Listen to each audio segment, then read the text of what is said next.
শীতে ঠান্ডা বাতাসের কারণে ত্বক শুষ্ক হয়ে যায়। সেই শুষ্কতা থেকে বাঁচতে ত্বক সিবাম উৎপাদন শুরু করে।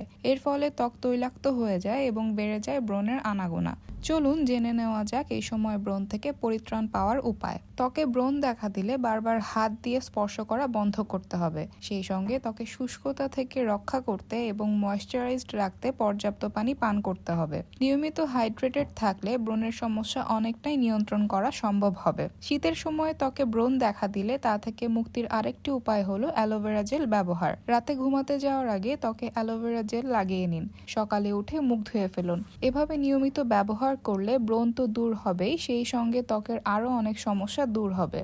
তবে অ্যালোভেরা ব্যবহারে যাদের অ্যালার্জির সমস্যা বেড়ে যেতে পারে তারা এটি ব্যবহার না করাই ভালো। ব্রণের সমস্যা দেখা দিলে সেখানে ফেস প্যাক লাগিয়ে নিতে পারেন। সেজন্য প্রয়োজন হবে 1 চামচ দারুচিনির গুঁড়া, মেথির গুঁড়া, 1 চামচ মধু এবং কয়েক ফোঁটা লেবুর রস। সবগুলো উপাদান একসঙ্গে নিয়ে একটি মিশ্রণ তৈরি করে মিশ্রণটি ব্রণের স্থানে লাগিয়ে কিছুক্ষণ রেখে দিন। এরপর পরিষ্কার পানি দিয়ে ধুয়ে ফেলুন। এটি নিয়মিত ব্যবহার করলে ব্রণের সমস্যা দূর হবে।